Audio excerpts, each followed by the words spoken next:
사랑하는 성도님들, 참 오랜만에 뵙습니다. 요즘 우리 교회 목회자들이 코로나로 인해서 설교할 기회는 없어지고 계속 영상 녹화와 이 편집만 하고 있기 때문에 목회자로서 원래 해야 할 설교의 기회를 작게나마 주고 싶었습니다. 이분들도 나중에 전부 담임 목회를 해야 하는데 설교 훈련이 부족한 요즘 참 안타까워 보이더라고요.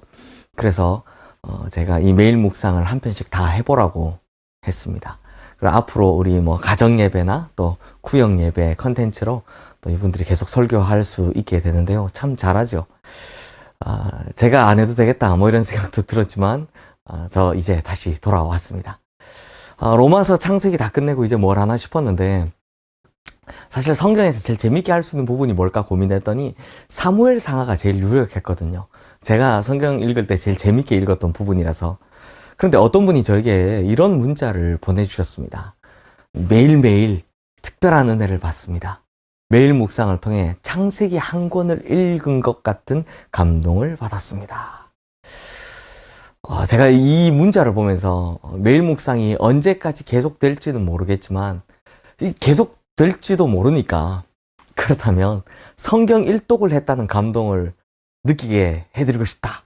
이런 생각이 들었습니다. 그래서 창세기 뒤에 나오는 출애굽기를 선택하게 되었습니다. 한번 언제까지 갈지 모르겠지만 갈 수 있는 한 쭉 이어가 보려고요. 그리고 어떤 분들께서 새벽 기도회가 시작되더라도 매일 묵상을 해주셨으면 하시던데요. 그 마음 너무나 잘 알지만 만약에 코로나가 지속되는 과정 가운데 새벽 기도를 방역 체계 안에서 여는 거라면 지난번처럼 제가 매일 묵상을 계속 하려고 하고요. 이제 코로나가 어느 정도 정리가 되어서 교회가 다 정상화가 되면 저는 이제 새벽 기도로 돌아가고 매일 묵상은 아마 거기까지일 것 같습니다. 제가 웬만하면 해드리고 싶은데 기본적으로 일주일 동안 새벽 기도 4편에 수요 예배 1편, 주일 예배 1편, 총 6편의 설교를 씁니다. 그러니까 사실상 하루에 1편씩 쓰는 셈이죠. 거기다가 매일 묵상 5편이 더 들어오고 거기다 영상 편집까지 다 확인할 걸 생각하면 사실상 무리일 것 같아서 제가 확답을 못 해드릴 것 같습니다.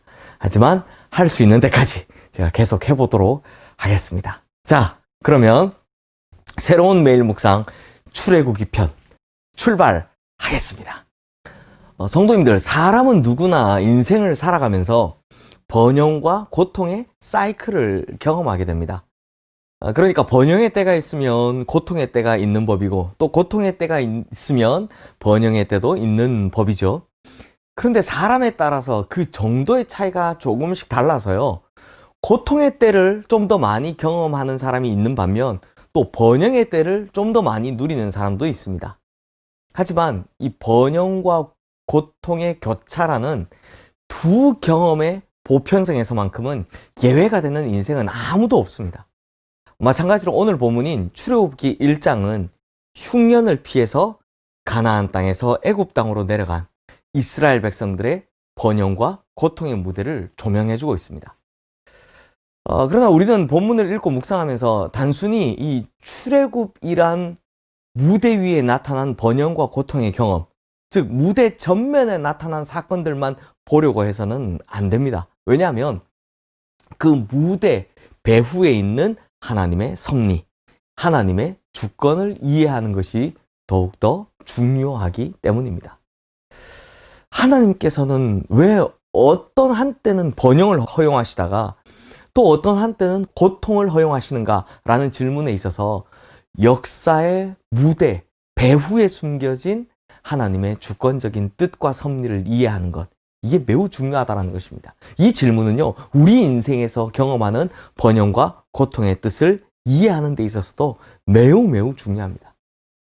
우리는 삶을 살면서 왜 한때는 번영을 경험하다가 또 한때는 주님을 사랑하고 주님을 따라 살기를 원함에도 불구하고 반대로 격렬한 고통 가운데 던져지는지 하나님에 대한 의문을 품지 않을 수가 없습니다. 그래서 우리는 오늘 본문을 통해서 우리 인생에서 경험하는 번영과 고통의 끝을 이해하기 위해서 매우 중요한 성경 역사의 한때, 즉 출애굽 역사의 첫 무대에 나타난 번영과 고통 이야기를 짧게 살펴보려 합니다.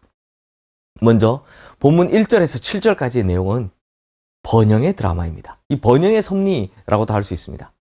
우리가 창세기 마지막 편에서 보았듯이 야곱의 가족은 심각한 흉년과 요셉의 권고로 인해 그들이 살던 팔레스타인 땅에서 애굽 땅으로 이주하게 됩니다. 그런데 그때 몇 명이 이주했냐? 본문 5절에 보면 70명이 내려갔다라고 합니다. 그런데 7절에 보면 그 70명이 어떻게 되었다고 합니까?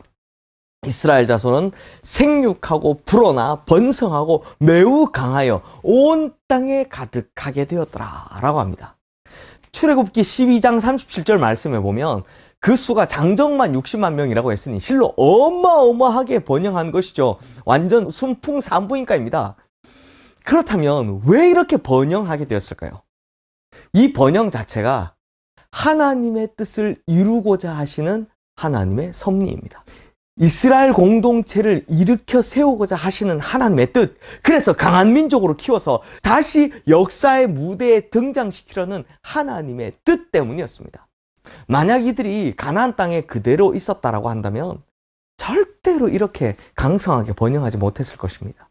왜냐하면 우리가 사사기나 이런 걸 통해서 보지만 주변의 수많은 나라들이나 민족들이 이 이스라엘이 이렇게 번영하는 걸 그냥 놔두지 않기 때문입니다.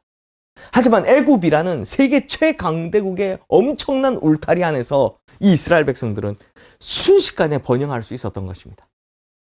그런데 이 번영이 오래 가지를 않았습니다. 오늘 본문 8절 말씀을 보십시오. 요셉을 알지 못하는 새 왕이 일어나 애굽을 다스리더니 라고 시작합니다. 이때부터 문제가 시작되죠. 이제 번영했던 민족의 운명이 노예의 자리로 전락하게 됩니다. 그래서 말로 다 할 수 없는 고통과 핍박의 회오리를 경험하게 되는 거죠. 한순간 그들의 무대가 번영해서 고통으로 바뀌게 된 것입니다. 그렇다면 이스라엘 민족의 역사의 한때에 이러한 고통을 허용하시는 하나님의 섭리가 무엇일까요? 그동안 잘 살아왔던 이 삶의 무대가 갑자기 바뀌면서 고통의 회오리가 몰아치는 그 이유, 이걸 어떤 뜻으로 풀어야 할까요? 성도님들, 고통은 하나님의 백성을 연단하시는 하나님의 훈련입니다. 오늘 본문인 출애굽기 1장에서는 이스라엘 백성들이 기도하는 모습이 나오지 않습니다만 출애굽기 3장 7절 말씀에 보면 하나님께서 이들의 부르짖음을 들었다라고 하십니다. 그러니 무슨 말이냐? 고통은 인생을 겸허하게 만들어줍니다. 고통을 당하면서 하나님을 바라보게 됩니다. 고통을 통해서 우리는 하나님을 더욱 의지하고 신뢰하게 된다는 것입니다. 그렇게 하나님을 의지하는 사람이 되면 하나님께서 쓰실 수 있는 도구가 되어가는 것입니다. 결국 하나님께서 절대로 쓸 수 없는 사람이 어떤 사람이냐? 하나님을 의존할, 하나님께 의지할 필요성을 느끼지 않는 사람입니다. 내 힘으로, 내 지성으로, 내 생각으로 인생을 얼마든지 살아갈 수 있다고 자신만만해하는 이런 오만방자한 사람은요, 절대로 하나님 쓰지 않습니다. 왜냐? 이 사람은 하나님과 상관없는 사람이기 때문입니다. 사랑하는 성도님들, 번영에는요, 언제나 세속화의 위험이 따릅니다. 너무 번영을 누리게 되면 사람들은 반드시 세속화가 됩니다. 타락합니다. 우리 한국교회도 너무 번영하다 보니, 그래서 세속화가 빠르게 진행되다 보니 부흥했던 속도보다 더 빠르게 퇴색하고 있지 않습니까? 그래서 이제는 예수 그리스도의 제자로서의 역할을 제대로 못하고 있지 않느냐라는 겁니다. 성도님들, 우리에게 고통이 온다는 것, 그러니까 항상 나쁘지만은 않을 수 있다는 것입니다. 하나님께서는 우리를 하나님의 거룩한 백성으로 삼기 위해 이 고통을 줄 수도 있기 때문입니다.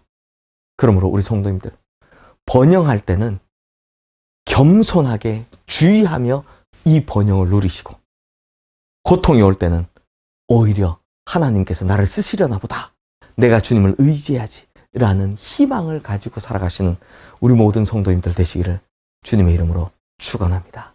기도하겠습니다. 하나님 아버지, 우리의 삶에 번영의 축복을 허락하여 주시옵소서.